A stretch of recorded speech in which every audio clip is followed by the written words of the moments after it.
The dying sun of Kepler 442 cast a sickly orange glow across the crystal cities below. Thara pressed her translucent hand against the cold window of the council chamber and watched another transport ship fail to rise from the launch pad. Black smoke poured from its engines as emergency crews rushed to contain the flames. "That makes 17 failed launches this month," said Karen, her voice like wind chimes in a gentle breeze. The younger Velathi's crystalline form flickered with worry patterns, small lights dancing under her skin. Thara turned away from the window. Her own body showed the deep blue glow of sadness mixed with the red of determination. As prime resonance of their dying world, she carried the weight of 12 million lives on her shoulders. "The ships are too old," she said. "We built them with materials we had 50 years ago. Now we barely have enough power to keep the cities running." The Velathi had tried everything to escape their dying world. Their sun was collapsing faster than their scientists had predicted. What should have been a slow death over centuries was now a race against time measured in months. Their beautiful crystal cities, once powered by stellar radiation, their bodies, naturally absorbed, now struggled with the weakening star. 50 years ago, everything had been different. The Velathi were on the edge of joining the galactic community. Their first faster-than-light ship was ready for its maiden voyage to the nearby Zephyrian systems. The whole planet had celebrated as their finest engineers activated the new drive system. Then everything went wrong. The experimental drive had malfunctioned in ways no one expected. Instead of opening a clean passage through space, it created a massive burst of exotic radiation that swept through their entire star system. The radiation wasn't harmful to the Velathi, who naturally processed such energy, but it spread outward to neighboring systems. Within days, the Galactic Council had declared them a threat to all life in the galaxy. Ships appeared at the edge of their system with a simple message: stay inside or be destroyed. No trade, no communication, no help. The Velathi were alone. "Prime resonance," called another voice from across the chamber. Elder Zeph approached with the slow, careful movements of someone who had lived too long and seen too much. His crystal form was clouded with age, but his mind remained sharp. "The outer sensors have detected something unusual." Thara felt a flicker of hope, quickly suppressed. Too many false alarms had taught her caution. "What kind of unusual?" "A ship, not Zephyrian design. It's broadcasting on old exploration frequencies." The hope grew stronger despite her efforts to control it. "Show me." They moved to the sensor station where young Mira was working frantically over the controls. Her training as a communications specialist had seemed useless in their isolated world, but now those skills might save them all. "It's definitely not from any of the council species," Mira said, her voice tight with excitement. "The design is unlike anything in our databases, and they're not using council standard frequencies." "Could it be pirates?" Karen asked. Pirates sometimes ignored council warnings if they thought there was profit to be made. "No." Mira shook her head, causing tiny lights to sparkle through her crystalline hair. "Pirates don't send identification signals. This ship is actually announcing who they are." "Then who are they?" "They call themselves human." The word meant nothing to any of them. In 50 years of isolation, they had lost track of new species. Joining the galactic community, the humans were as unknown to them as the Velathi were dangerous to the galaxy. "Are they responding to our distress signals?" Thara asked. "I think so. They've been broadcasting on multiple frequencies, asking if anyone needs assistance." Thara made a decision that would change everything. "Answer them." "Prime resonance." Elder Zeph stepped forward. "This could be a trap. The Council has sent false rescuers before." It was true. Twice in the past decades, ships had approached claiming to offer help, only to turn out to be Council agents gathering intelligence or testing their defenses. But those ships had felt wrong from the beginning. This one felt different.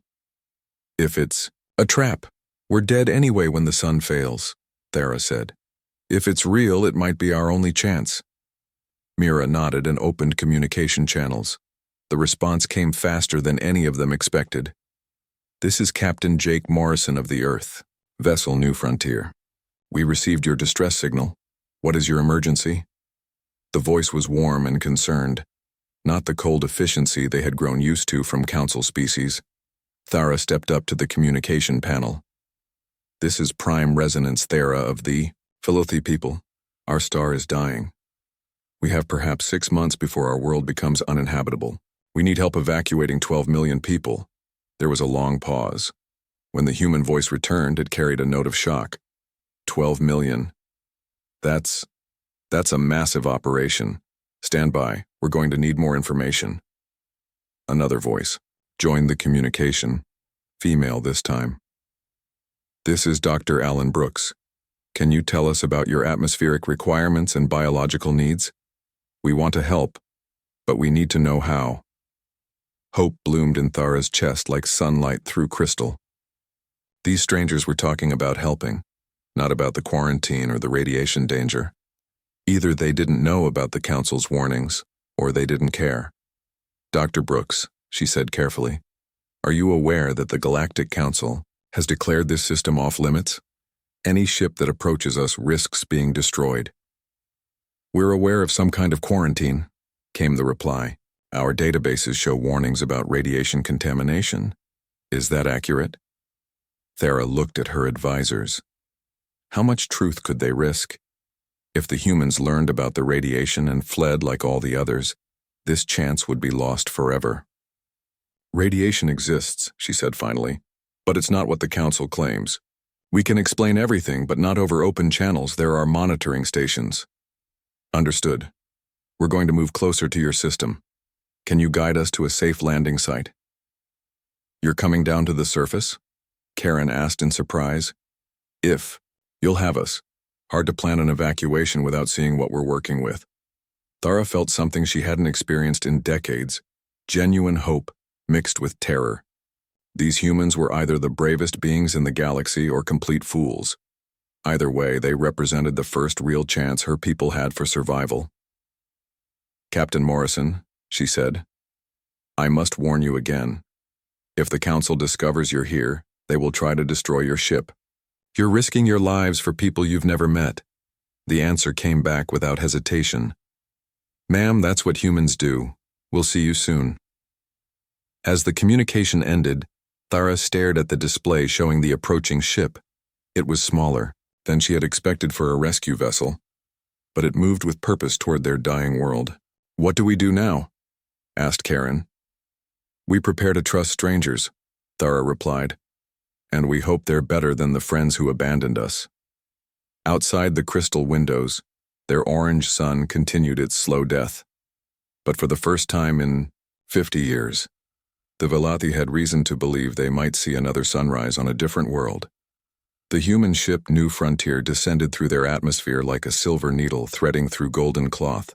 Whatever happened next would determine whether the Velathi faced extinction or found salvation in the most unlikely of places.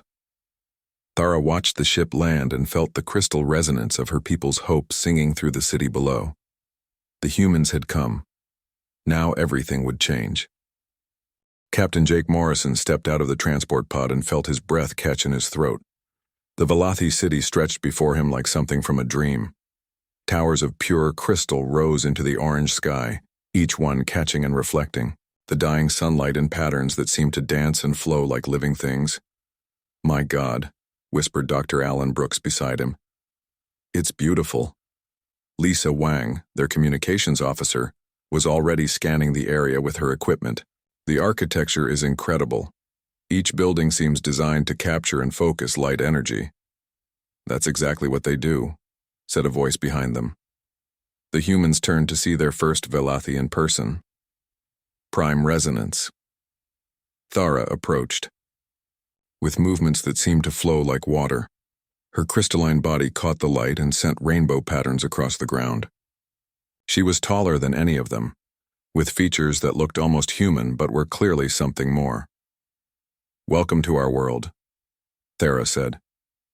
Her voice had a musical quality that made the simple words sound like poetry. "Thank you for coming." Morrison felt a strange emotion looking at her. Despite her alien appearance, something in her manner reminded him of his own mother during hard times. There was dignity mixed with desperate hope, strength hiding barely controlled fear. "Thank you for trusting us," he replied. I'm Captain Morrison. This is Dr. Brooks and Lisa Wang. We're here to help, however we can. I hope you still feel that way after you learn the truth, Thara said quietly. She led them through streets filled with Velathi going about their daily lives. Children played games that involved creating light patterns with their hands. Adults worked on repairs to buildings and vehicles, their bodies glowing brighter as they absorbed energy from their tools. Everyone they passed stopped to stare at the humans with curious, hopeful eyes. Your people seem surprisingly calm for a civilization facing extinction, Brooks observed. We've had 50 years to accept our fate, Thara replied. When your ship arrived yesterday, many couldn't believe it. Some still think you're not real. They entered a large building at the city's center. Inside, dozens of Velathi were working at stations filled with equipment the humans had never seen before. Screens showed star charts, ship designs, and population counts. It looked like a command center preparing for war. This is our evacuation planning center, Thara explained.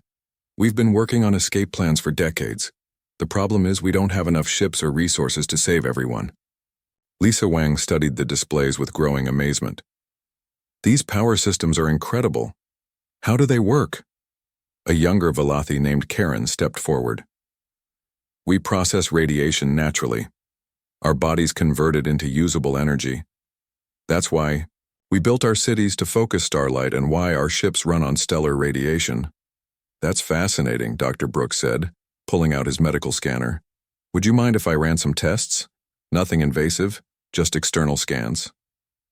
Karen looked to Thara, who nodded.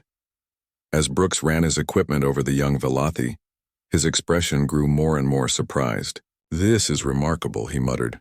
Your cellular structure actually breaks down radiation and converts it to energy. But it's not just absorption, you're processing it into something else entirely. What kind of something else? Morrison asked. Brooks looked up with excitement in his eyes. Captain, they're not just processing radiation, they're cleaning it, taking dangerous particles and converting them into harmless energy.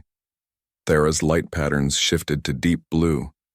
That's what we tried to tell the Council 50 years ago. Our accident didn't spread contamination. It spread radiation that we were processing and cleaning as it moved through space. You mean you were actually helping other systems, Lisa? Wang asked. We tried to explain that, Karen said, her voice bitter. No one would listen. The Council had already decided we were dangerous. Morrison felt anger building in his chest. They didn't want to listen because they were afraid of what you could do. What do you mean? Thara asked. Dr. Brooks was studying his scanner readings with growing excitement. Captain, if I'm reading this correctly, the Velathi could revolutionize energy production across the galaxy.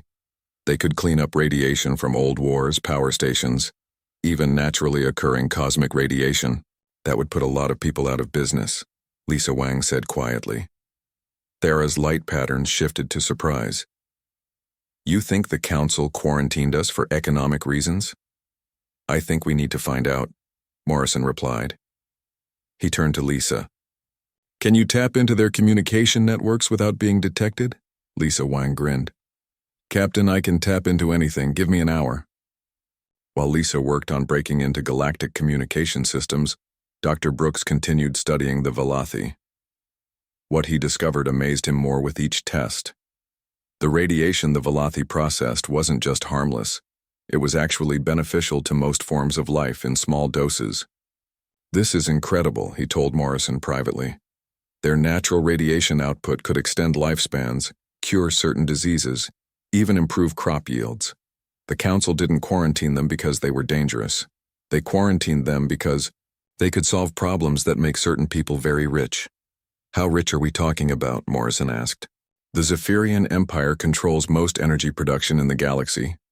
They also dominate the medical trade. If the Velathi abilities became widely known, it would destroy their monopolies overnight. Morrison felt sick. 12 million innocent people had been condemned to death to protect someone's profit margins. He was still processing this when Lisa Wang called out from her station. Captain, you need to see this.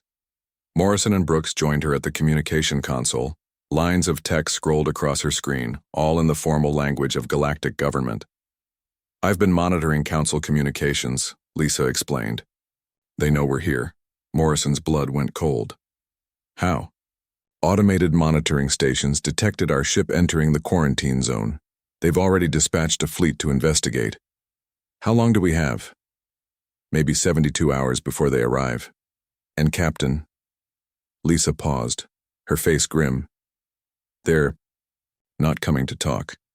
The orders I intercepted mentioned sterilizing the contaminated zone and eliminating unauthorized contacts." Thara, who had been listening, seemed to dim with despair. "We knew this would happen. We're sorry we've put you in danger." Morrison looked around at the Velathi working desperately on their evacuation plans. He thought about the children he'd seen playing in the streets, about the millions of lives hanging in the balance. He thought about the lies and greed that had condemned an entire species to death. Then he made the decision that would define humanity's place in the galaxy. "Lisa, open a channel to Earth Command. Priority Alpha." "Captain," Dr. Brooks said quietly, "if we call for help, we'll be committing humanity to a course we can't take back. The Council will consider us enemies." Morrison looked at Thara, seeing the hope warring with resignation in her crystalline features. He thought about what his species stood for, about the values that had carried humanity to the stars. "Then we'll be enemies of the right people," he said. "Lisa, send the message." As Lisa Wang began transmitting humanity's first act of defiance against galactic authority, Thara felt something she hadn't experienced in decades. These strange beings from a world she'd never heard of were willing to risk everything to save her people, not for profit, not for power, but simply because it was the right thing to do. The message went out across space, carrying with it humanity's declaration that some things mattered more than politics. In 72 hours, the galaxy would learn what humans were truly capable of when they decided to take a stand. Outside the crystal towers, the dying sun continued its slow fade toward darkness. But inside the evacuation center, hope blazed brighter than any star as two species began planning the impossible together. Admiral Patricia Hayes stood in the command center of Earth Station 1, staring at the message that had just arrived from Captain Morrison. The words seemed to burn themselves into her mind as she read them for the third time. 12 million lives at stake. Galactic Council conspiracy confirmed. Zephyrian fleet approaching. Request immediate assistance. Around her, the command center buzzed with activity as staff officers tried to make sense of what Morrison was asking. A full-scale evacuation of an alien species that the galaxy considered dangerous. A direct confrontation with the most powerful empire in known space. The end of humanity's carefully built relationships with the galactic community. "Admiral," said Commander Richard Cross, the Council liaison officer assigned to Earth. His face was pale with worry. "You cannot seriously be considering this madness. If we interfere with the Velathi quarantine, the Council will expel humanity from all galactic organizations. We'll be outcasts ourselves." Hayes looked at the data Morrison had sent along with his request. Dr. Brooks's scans showed clearly that the Velathi posed no danger to anyone. In fact, they could help solve problems that plagued dozens of species across the galaxy. The medical applications alone could save billions of lives. "Commander Cross," she said quietly, "how long have you known the quarantine was fake?" Cross's face went even paler. "Admiral, I don't know what you mean. The radiation readings, the medical data, the economic reports about Zephyrian energy monopolies. Either you're completely incompetent at your job, or you've been helping cover up genocide. For 50 years, Cross opened his mouth to protest, but Hayes held up her hand for silence. She had made her decision. Send immediate orders to Admiral Ryan Mitchell aboard the Endeavor. He is to assemble the largest humanitarian fleet in human history.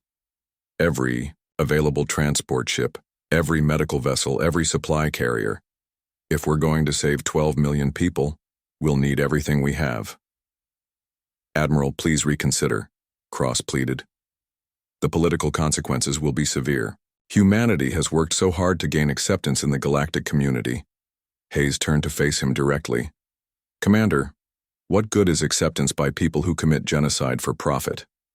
If that's the kind of community we've joined, then maybe it's time to leave. Within hours, ships began gathering at the staging area near Jupiter. The Endeavour, humanity's largest exploration vessel, served as the flagship for the rescue fleet. Captain Ryan Mitchell worked frantically with his staff to coordinate the massive operation. "How many ships do we have?" Mitchell asked his operations officer. 237 so far, sir. More arriving every hour. Transport capacity for about 8 million people if we pack them tight. Not enough. We need ships for 12 million. Dr. Elizabeth Stone, the fleet's chief medical officer, looked up from her preparations. "Captain, we don't even know if we can safely transport the Velathi. They process radiation naturally. Our ships might not provide the right environment." "We'll figure it out when we get there," Mitchell replied. "Right now, speed matters more than perfect planning." Engineer Tony Rivera was working on the same problem from a different angle. "I've been studying the data Captain Morrison sent. The Velathi ships use radiation-powered systems. If we can modify our power grids to work with their technology, we might be able to transport more people safely." The fleet continued to grow as more ships arrived from human colonies throughout the solar system. Cargo haulers, passenger liners, even private yachts joined the rescue effort. Every ship that could carry people volunteered for the mission. Back on the Velathi homeworld, Morrison watched his long-range sensors with growing worry. The Zephyrian fleet was only 18 hours away, and it was larger than he had expected. 12 heavy cruisers and a command battleship, more than enough firepower to destroy every ship in the system. "Captain," Lisa Wang called from her station, "I'm picking up new contacts on the edge of the system. Multiple ships approaching fast." Morrison felt his heart skip. "Zephyrians?" "No, sir. The energy signatures are all wrong. These ships are—" Lisa paused, checking her readings again. "Captain, these are human ships, lots of them." On the main screen, dots of light began appearing as the rescue fleet dropped out of faster-than-light travel. One ship, then 10, then dozens, then hundreds. The largest fleet humanity had ever assembled was arriving to save people they had never met. Thera stood beside Morrison, her crystalline form blazing with patterns of amazement and gratitude. "So many ships," she whispered. "Your people came. They actually came." "We told you we would," Morrison replied simply. Captain Mitchell's voice came over the communication system. "Morrison, this is the rescue fleet. We're here to get your people out. What's the situation?" "Zephyrian fleet 18 hours out," Morrison reported. 12 million people need evacuation. Their sun is failing fast." "Understood. We're beginning landing operations immediately. Dr. Stone will coordinate medical support. Rivera will handle technical modifications. We've got this, Captain."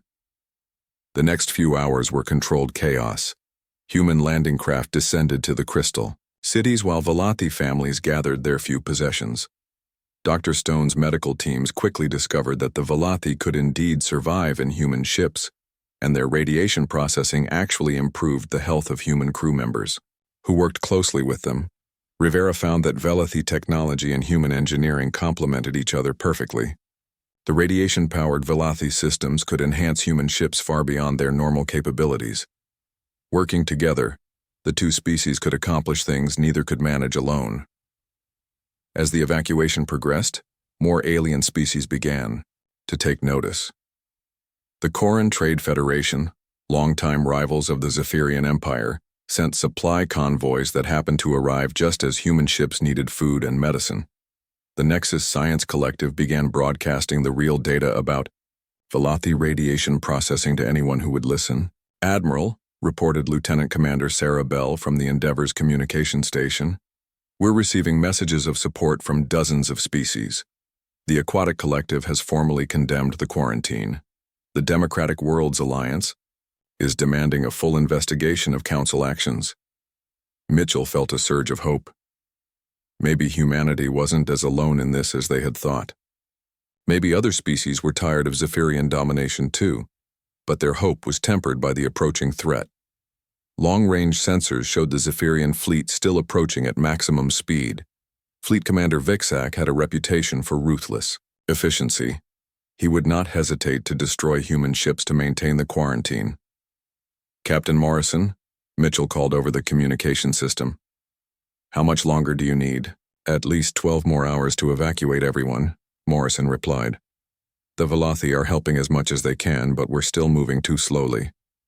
"Then we'll buy you those 12 hours, Mitchell said grimly.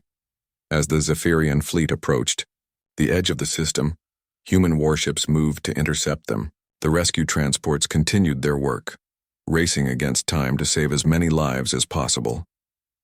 Thara watched from the command center as her people boarded human ships. Children who had never seen anything but crystal cities were stepping into metal corridors. Elders who remembered the time before the quarantine were finally leaving their prison world. "Why are your people doing this?" she asked Morrison. "You barely know us. You're risking everything for strangers." Morrison looked at her, thinking about how to explain something that seemed obvious to every human in the fleet. "Because you needed help," he said finally. "That's what people do for each other." The Zephyrian fleet was now only 6 hours away. The evacuation was far from complete. And somewhere in the space between the dying Velathi sun and the approaching warships, the future of galactic civilization was about to be decided. Fleet Commander Vixak stared at the tactical display with cold fury burning in his reptilian eyes. The human rescue fleet was larger than intelligence reports had suggested. Hundreds of ships swarmed around the Velathi homeworld, like insects protecting their nest. "Sir," reported his tactical officer, "the humans have positioned their warships between us and the planet. They're not moving to intercept our approach." "They're protecting the evacuation," Vixak growled.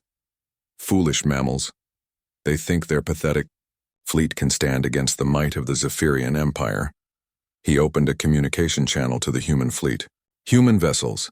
This is Fleet Commander Vixak of the Zephyrian Imperial Navy. You are in violation of Galactic Council quarantine orders. Withdraw immediately or face destruction." Captain Mitchell's response came back strong and clear. "Commander Vixak, this is Admiral Mitchell of the Human Rescue Fleet. We are conducting humanitarian operations to save innocent lives. We will not withdraw." "Admiral?" Vixak sneered at the human's presumption in claiming such a rank. "You are interfering with official council business.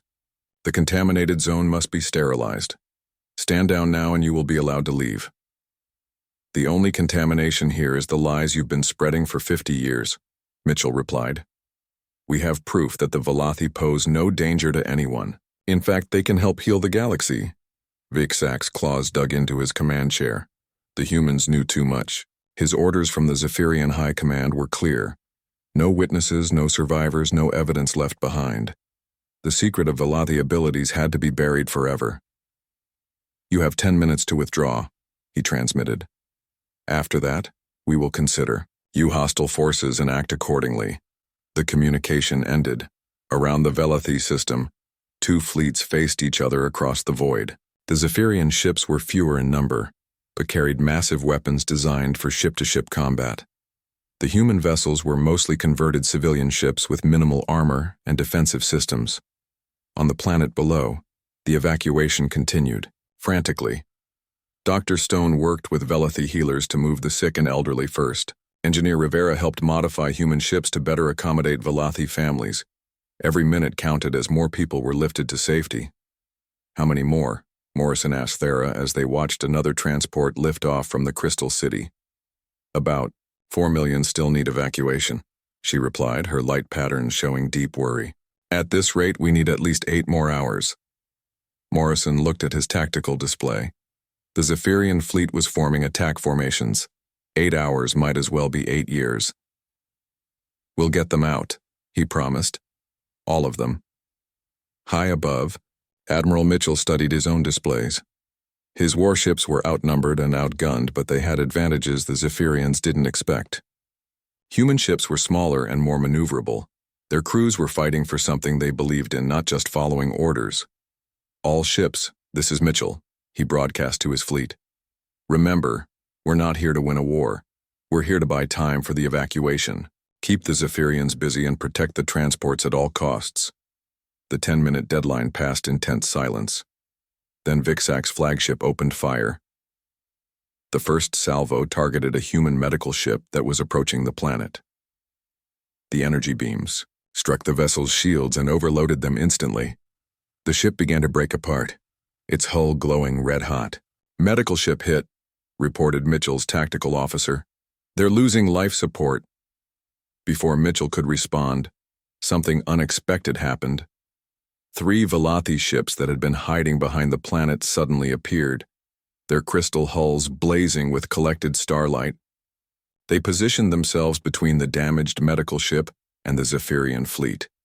"This is Elder Zeph aboard the Velathi defense ship Resonance," came a new voice over the communication system. "We will not allow harm to come to those who risk their lives for us." The Velathi ships opened fire with weapons that no one had seen in 50 years. Beams of pure concentrated radiation struck the nearest Zephyrian cruiser. The energy that would have been deadly to most species was absorbed and processed by Velathi technology, then redirected as devastating attacks. "Impossible," Vixak snarled. "Their weapons should have decayed decades ago." His tactical officer was studying sensor readings with growing alarm. "Sir, their energy output is off the charts. Those ships are powered by the dying star itself. They're drawing energy directly from stellar radiation." The battle erupted across the system. Human ships darted between the larger Zephyrian vessels, using hit-and-run tactics to avoid their heavy weapons. Velathi ships provided cover with their energy shields and devastating radiation beams, but the numbers were still against them. 3 human destroyers were destroyed in the first hour of fighting. A Zephyrian cruiser took heavy damage from combined human and Velathi fire but remained operational.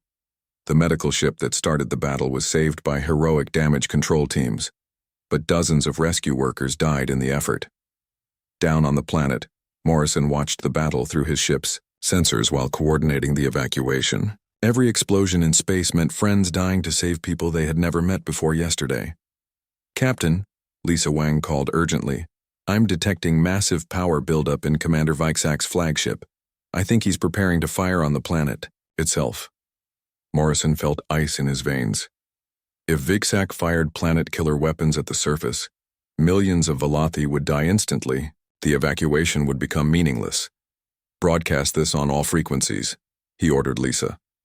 "Emergency message to all galactic media networks." Lisa nodded and opened channels across known space. Morrison took a deep breath and began speaking. "To the galaxy. This is Captain Jake Morrison of the Earth vessel New Frontier.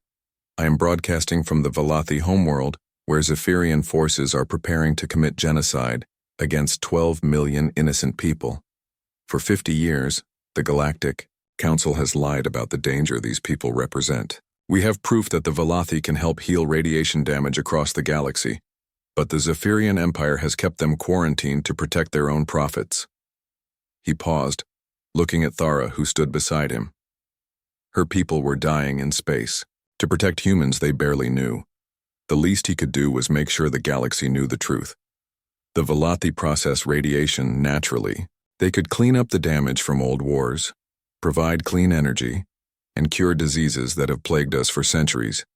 Instead, they've been condemned to die alone because their abilities threaten corporate profits. Right now, Zephyrian ships are preparing to destroy this world and everyone on it to hide their crimes. Morrison transmitted Dr. Brooks's medical data, the intercepted communications about the conspiracy, and live footage of the battle raging above. The information spread across galactic networks faster than the Zephyrians could jam it. The response was immediate and explosive. On dozens of worlds, protests erupted against Zephyrian rule. The Democratic Worlds Alliance formally withdrew from the Galactic Council. 3 Zephyrian colonies declared independence and sent ships to join the rescue fleet. But high above the Velathi homeworld, Vixak was beyond caring about politics. His orders were to eliminate all evidence of the conspiracy, and he intended to follow them regardless of consequences. "Target the planet's major cities," he ordered. "Prepare to fire." The massive guns of his flagship began to track toward the crystal cities below, where millions of Velathi still waited for evacuation. In minutes they would all be dead, and the secret of their abilities would die with them, unless someone stopped him first. The massive guns of Vixak's flagship began their deadly turn toward the Velathi cities below. In the crystal towers, millions of people looked up at the sky, knowing death was coming. Parents held their children close. Elders whispered prayers to stars that would soon be silent. But Captain Mitchell was not finished fighting. All ships, emergency maneuver Alpha, he broadcast to his fleet. Ramming speed on the flagship, we stop him here or we stop him nowhere. Every human warship in the system turned toward Vixak's massive battleship. They were smaller, weaker, and vastly outnumbered.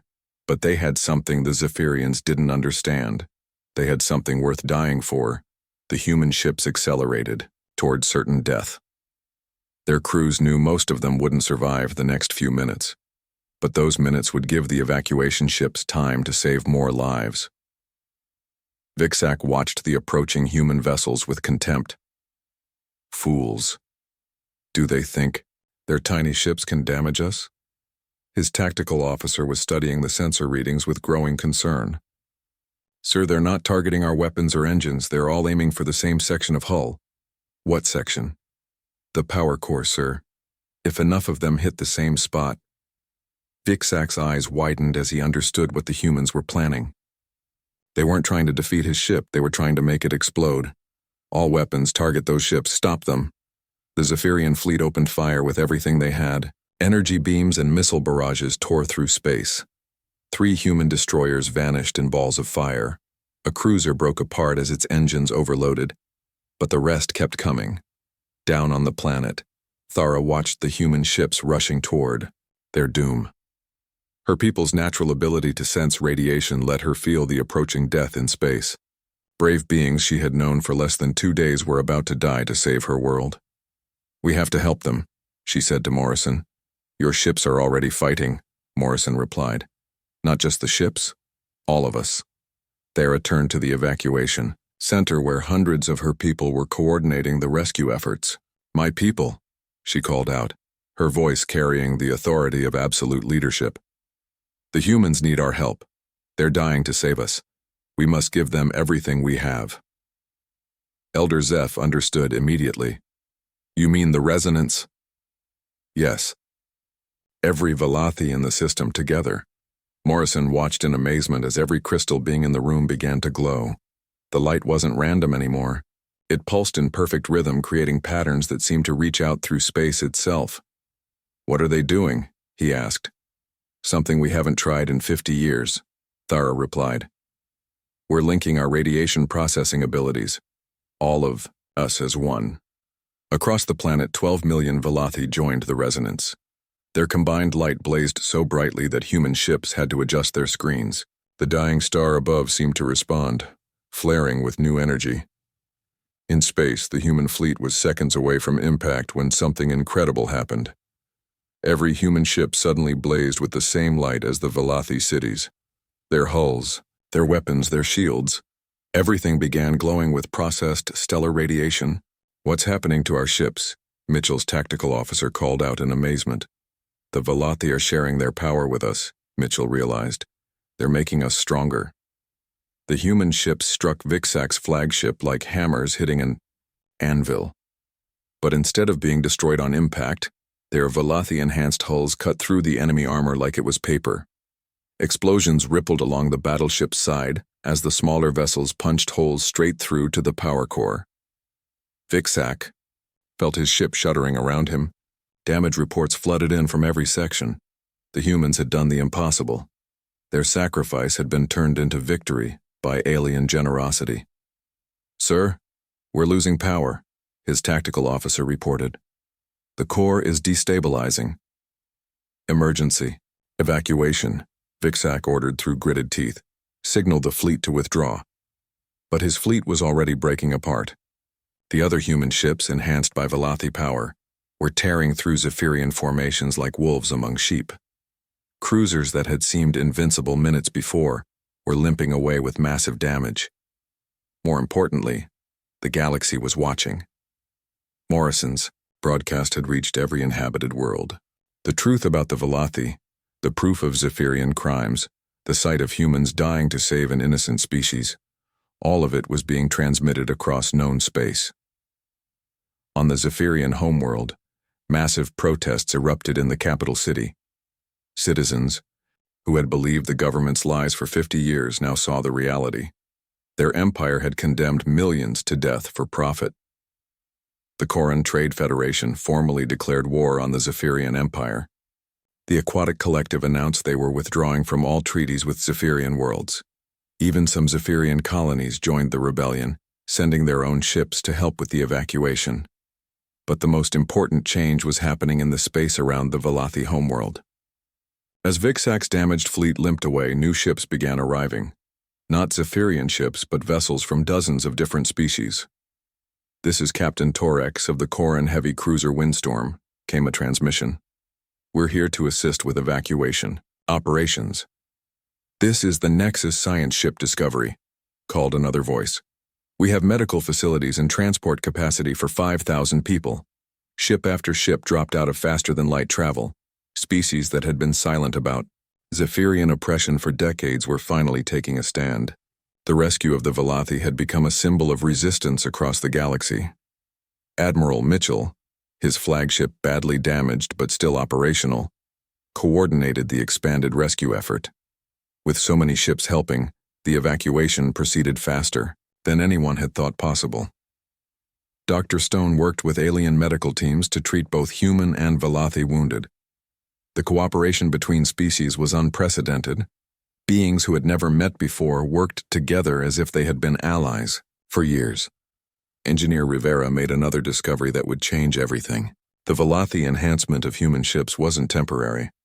The radiation processing created permanent improvements to hull strength, weapon power, and engine efficiency. "Captain," he reported to Morrison, "this technology could revolutionize space travel for everyone. Ships enhanced by Velathi processing could travel faster, farther, and safer than anything we've ever built." Morrison looked at Thara, who was helping coordinate the final stages of evacuation. "What do your people think about sharing this technology?" "We've been alone for 50 years, she replied. "Sharing our abilities with friends sounds wonderful." 6 months later, the last Velathi transport ship landed on New Haven, a world in human space that had volunteered to share its home. The planet's unique radiation environment made it perfect for Velathi settlement, while human cities provided a place where both species could work together. Admiral Hayes stood with Prime Resonance Thara on the observation deck of New Haven Station, watching human and Velathi children play together in the gardens below. The sight would have been impossible to imagine a year ago.